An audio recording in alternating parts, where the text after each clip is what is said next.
emergency transit to the hospital that you don't want to have to pay for?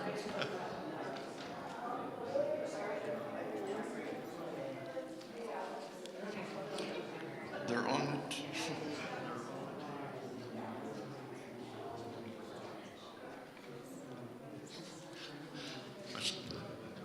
I still have voices going into my head here. I gotta get rid of them. So some facts about CPR. First of all, you can't probably read that bottom line. I can barely. Let's see if I can read it. Sudden cardiac arrest, or SCA, occurs when electrical malfunction of the heart causes it to suddenly stop beating properly. And there's often no warning signs leading up to that. No family can rely on 911 alone. And when someone stops breathing or the heart stops beating, he or she typically can survive for only 4 to 6 minutes before the lack of oxygen can result in brain damage or death. CPR can buy extra time for your loved one. Next slide.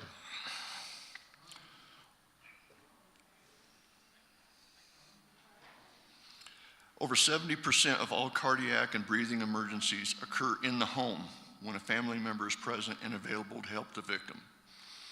Accidental injuries, including choking or drowning, are leading causes of death in children and send over 16 million kids a year to the emergency room. Over 1.5 million heart attacks occur each year, and approximately 350,000 of these people die before even reaching the hospital. For every minute that passes without defibrillation, survival decreases by 7 to 10%. 30 to 50% of sudden cardiac attack victims would survive if an AED was used in the first 5 minutes. And by the way, we have 2 AEDs in this building. Good to learn how to use them.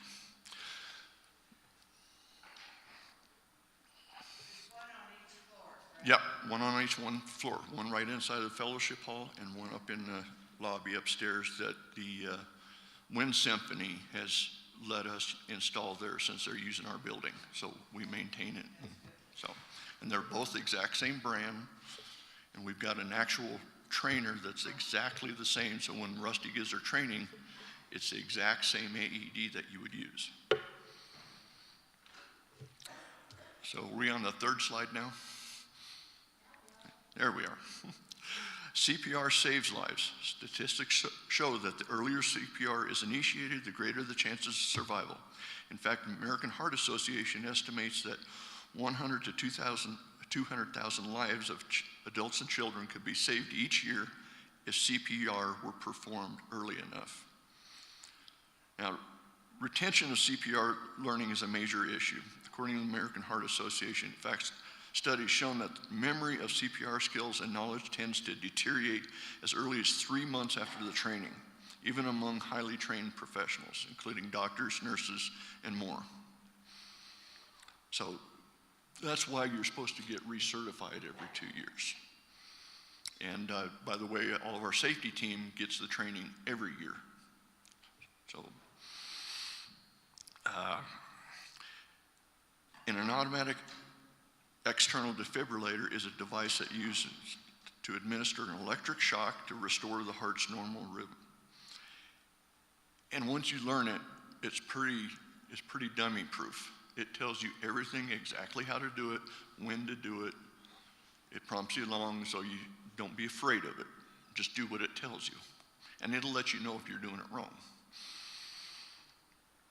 So ventricular fibrillation is the abnormal heartbeat that most often leads to the sudden cardiac arrest, and it is very treatable with an AED. Survival rate for sudden cardiac arrest is less than 5%.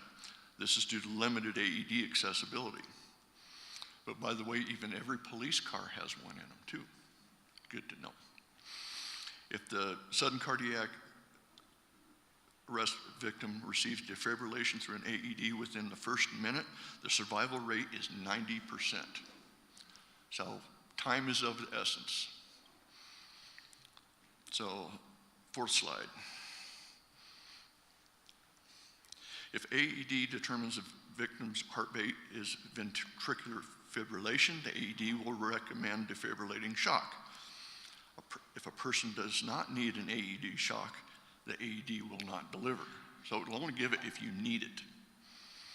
All AED devices have voice prompts enabling untrained bystanders to easily administer therapy with an AED. If defibrillation is delayed more than 10 minutes, the survival rate is 5%. 20% of, and I already said 20% of police cars carry them. AED electrodes collect the information about the heart's rhythm and deliver the shock for the AED. So it's a smart little device. If you don't have the AED, definitely do CPR, definitely. And you do it as long as you can, physically. But it greatly improves the chances. So Rusty's having a certification class next month. That one's already full. But due to other people saying they would like to do it, she's looking at possibly doing another one in March. And that takes care of CPR and AED.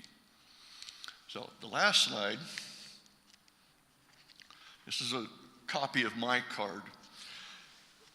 Well, when we just recently had a member of the church have to use Flight for Life, and then some people who lived out by me had it, and we're talking a bill of like $30,000 or more.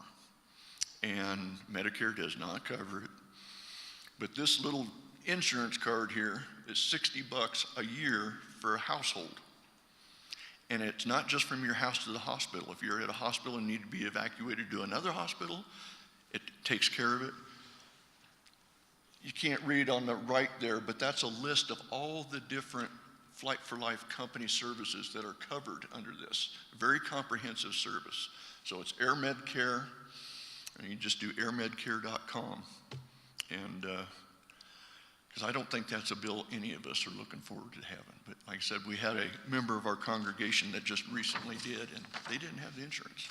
So please look into it. Thank you. Any questions, by the way, between me and my expert in the row back here? But please do look at getting CPR. It could be your loved one in your house or a member of the congregation or anybody, or in a grocery store. You know, being a good Christian to help them. So, thank you.